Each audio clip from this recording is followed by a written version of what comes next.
আল্লাহ রাব্বুল ইজ্জত ওয়াল জালাল সূরা তাওবা 33 নম্বর আয়াতে রাসূলকে কেন পাঠিয়েছেন তিনি নিজে কোরআনুল কারীমে জানিয়ে দিয়েছেন।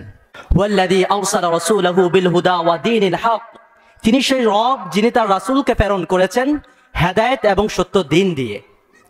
কেন প্রেরণ করেছেন সে জবাবও আবার তিনি দিয়ে দিয়েছেন, লিউযহিরাহু আলা দ্বীনি কুল্লি, যেন সে রাসূল ইসলামকে বিজয় করতে পারেন বাকি সকল দ্বীনের উপরে। সেই দিন ধর্মের নামেই হোক, মতবাদের নামেই হোক, মতাদর্শের নামেই হোক, নাম নিয়ে হোক আর নাম ছাড়া হোক, আল্লাহর জমিনে দুনিয়ার বুকে যত বাতিল দিন আছে সব বাতিল দিন হবে মুর্দা, আল্লাহর জমিনে আল্লাহর দিন হবে জিন্দা। এই লক্ষ্যে আল্লাহ তার রাসূলকে প্রেরণ করেছেন। সে হক আবার কেমন হক যে হক বাতিলের কলিজায় আঘাত করতে জানে না। সে আলো আবার কেমন আলো যে আলো অন্ধকারকে দূর করতে পারে না। আলোর স্বভাবই হলো অন্ধকারকে দূর করা, আর হকের স্বভাবই হলো কুল জাআল হক ওয়া যাহাকাল বাতিল ইন্নাল বাতিলা কানা যাহুকা। নবী আপনি আপনার উম্মতকে জানিয়ে দিন যে হক এসেছে, সত্য এসেছে আর মিথ্যা বিলুপ্ত হয়েছে। নিশ্চয় এই মিথ্যা বিলুপ্ত হওয়ারই ছিল, এই বাতিল বিলুপ্ত হওয়ারই ছিল। বাতিল যতই পাওয়ারফুল হোক, মুসলমান অন্তত এটা বিশ্বাস করে যে বাতিল যতই পাওয়ারফুল হোক আল্লাহ রাব্বুল ইজ্জত ওয়াল জালাল তার চাইতে বেশি পাওয়ারফুল, মুসলমান এটা বিশ্বাস করে।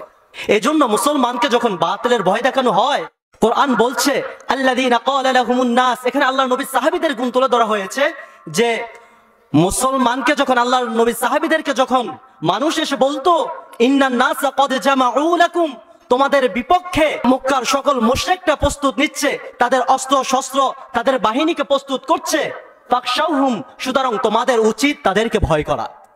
এটা যখন বলতো তখন তাদের অন্তরের মধ্যে ঈমানের জোশ চলে আসতো। তারা চিৎকার দিয়ে বলতো ফাযাদাহুমুল্লাহ, তারা চিৎকার দিয়ে বলতো ক্বালু হাসবুনাল্লাহ, আরে কার ভয় দেখাচ্ছিস, আমাদের জন্য তো আমাদের আল্লাহই যথেষ্ট, ওয়া নি'মাল ওয়াকিল, তিনি হচ্ছেন আমাদের জন্য উত্তম অভিভাবক। যার আল্লাহ আছে, যার সাথে আল্লাহ আছে, দুনিয়ার কাউকে তার প্রয়োজন হয় না, কারণ ইন্না কাইদাশ শাইতানি কানা দাঈফা। আল্লাহ রাব্বুল ইজ্জত ওয়াল জালাল কোরআনুল কারীমে জানিয়ে দিয়েছেন শয়তানের চক্রান্ত, বাতিলের চক্রান্ত, ফিতনাবাদীদের চক্রান্ত, ইহুদি খ্রিস্টানদের চক্রান্ত, ইন্না কাইদাশ শাইতানি কানা দাঈফা, দাঈফা, খুবই দুর্বল, খুবই দুর্বল, খুবই দুর্বল।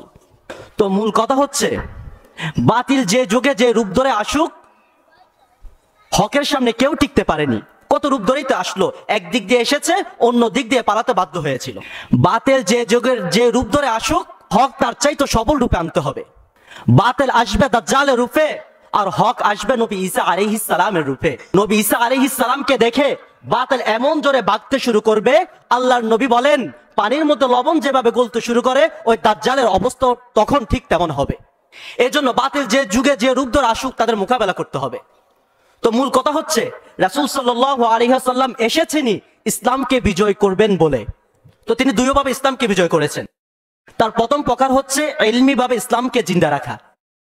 আমাদের দেশে যতদিন পর্যন্ত ইসলাম প্রতিটি সেক্টরে সেক্টরে আমলি ভাবে জিন্দা না হবে ততদিন পর্যন্ত ইলমি ভাবে হলো ইসলামকে জিন্দা রাখতে হবে। ইলমি ভাবে ইসলামকে জিন্দা রাখার মানে কি, কোন জায়গায় কি বিধান ইসলামের তা প্রকাশ্যে বলে দিতে হবে। ইসলামী জ্ঞান চর্চা কোনোভাবেই বন্ধ করা যাবে না। এমনকি বাতিল কোনো মতাদর্শকে, বাতিল কোনো মতবাদকে, বাতিল কোনো দলকে কোনোভাবে প্রতিষ্ঠিত হতে দেওয়া যাবে না, কোনোভাবে শক্তিশালী হতে দেওয়া যাবে না।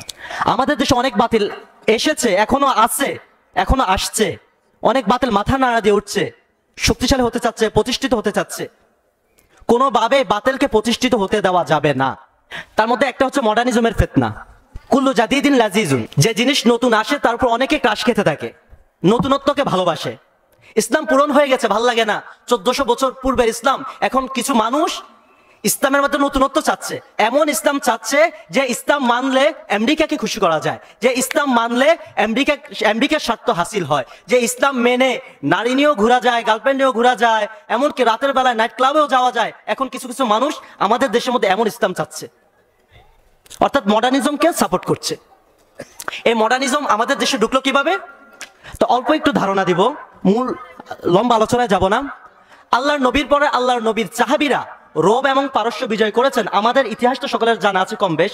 আল্লাহর নবীর সাহাবীরা যখন রোম এবং পারস্য বিজয় করেছেন, তাদেরও সভ্যতা ছিল, তাদেরও সংস্কৃতি ছিল, তাদেরও আদর্শ ছিল, মূল্যবোধ ছিল, নীতি নৈতিকতা ছিল, কিন্তু তার কারণে ইসলাম প্রভাবিত হয় নাই, ইসলাম বিকৃত হয় নাই, আল্লাহর নবীর সাহাবীদেরও আখলাক পরিবর্তন হয় নাই। কারণ ইসলাম এই দেশগুলোতে ঢুকেছে বিজয়ের বেশে। দ্বিতীয় ধাপে যখন তাতারিরা, মঙ্গোলিরা, চেঙ্গিস খান আর হালুক খানের বাহিনীরা মুসলিম বিশ্বে ঢুকে পড়েছিল, খেলাফতের পতন ঘটালো, মুসলিম বিশ্বে ঢুকে পড়লো, আলহামদুলিল্লাহ তখন আমাদের ইসলাম চেঞ্জ হয় নাই, ইসলাম প্রভাবিত হয় নাই। কারণ তাদের তো আলাদা কোনো ফিলোসফি দর্শন ছিল না, তাদের কোনো আলাদা কোনো আদর্শ, মূলনীতি বা মূল্যবোধ, নীতি নৈতিকতা এগুলো ছিল না, যার কারণে ইসলাম প্রভাবিত হয় নাই। তাদের আদর্শ যেহেতু ছিল না, তারা ছিল জঙ্গল থেকে উঠে আসা বর্বর, অসভ্য, রক্ত খেকু, যাদের উদ্দেশ্য ছিল শুধু মানুষ মারা আর গদি দখল করা। তাদের নিজস্ব কোনো ফিলোসফি দর্শন না থাকায়, নিজস্ব কোনো আদর্শ না থাকায়, এই পরাজিত জাতির আদর্শ গ্রহণ করে এক একজন বড় ইসলামী সৈনিক পরিণত হয়েছে। এই যে তৈমুংলং থেকে মঙ্গোলিরা, এই যে বাদশাহ আলমগীর, এত বড় এত ভালো বাদশাহ হিন্দুস্তানে আর আসে নাই, সামনে আসবে কিনা আল্লাহ ভালো জানেন। তো এত ভালো বাদশাহ হিন্দুস্তানে আসলো কিভাবে? বাদশাহ আলমগীর এ তো হচ্ছে চেঙ্গিস খানের নাতিপুতি। তো এই বর্বর বংশ থেকে এত ভালো বাদশাহ কিভাবে আসলো? নিজের কোনো আদর্শ না থাকায় এই পরাজিত আদর্শকে গ্রহণ করে এক একজন ভালো সৈনিক, এক একজন ইসলামিক সৈনিকে পরিণত হয়েছে। তারপর এই যে 100 বছর আগে ইসলামী খেলাফতের পতন ঘটলো, আমরা হেরে গেলাম পশ্চিমা শক্তির কাছে। যদিও ব্রিটিশরা তাদের দখলদারিত্ব বজায় রাখতে পারে নাই, লেজ গুটিয়ে পালাতে বাধ্য হয়েছিল, কিন্তু এই আমেরিকা, নিউ ওয়ার্ল্ড অর্ডার ইত্যাদি কায়েম করে গ্লোবালাইজেশনের মাধ্যমে পুরো পৃথিবীকে হাতের মুঠে নিয়েছে। এখন যে শুধু আমরা পরাজিত জাতি তাই না, তাদের নষ্ট শয়তানি আদর্শগুলো আমাদের উপর চাপিয়ে দেওয়ার জন্য যা করার সবই ওরা করছে।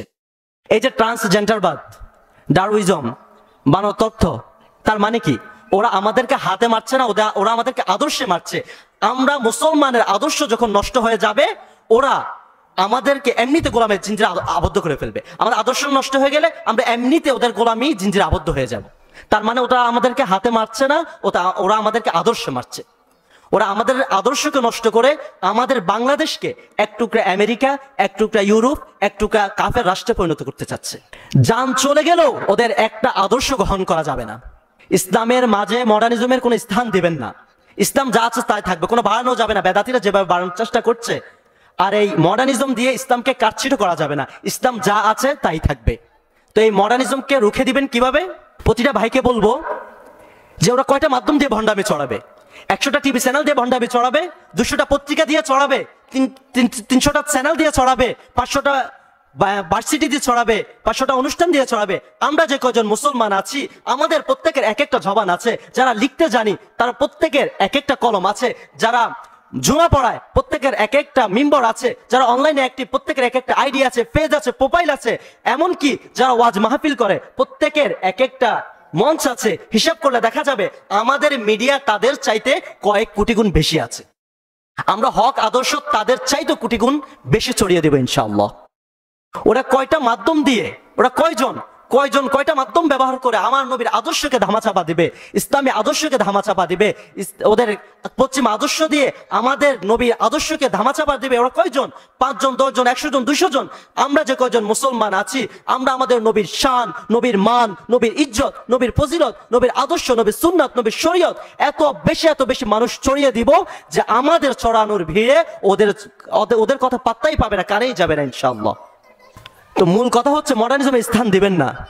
মডার্নিজম যেভাবে হোক এই মডার্নিজমকে রুখে দিবেন। ইসলামের মধ্যে কোনো নতুনত্ব নাই, ইসলাম যা আছে তাই থাকবে। সব মোকাবেলা তরবারি দিয়ে হয় না, সব মোকাবেলা অস্ত্র দিয়ে হয় না, কিছু কিছু মোকাবেলা করতে হয় একই তরিকায়। এই জন্য আল্লাহর নবী হযরত হাসান রাদিয়াল্লাহু তাআলা আনহুকে একটা মিম্বার দিয়েছিলেন। বলছেন, হাসান, ওরা আমাকে কবিতা দিয়ে গালি দেয়, তুমিও তাদেরকে কবিতা দিয়ে জবাব দিয়ে দাও, ভয় পেও না। ফা ইন্না জিবরিল মাআক, হযরত জিবরিল আমিন তোমার সাহায্যে নিয়োজিত আছে, তোমার সাথে আছেন, 24 ঘন্টা তোমার সাহায্য করবে। তুমি ভয় পেও না, চিন্তা করো না।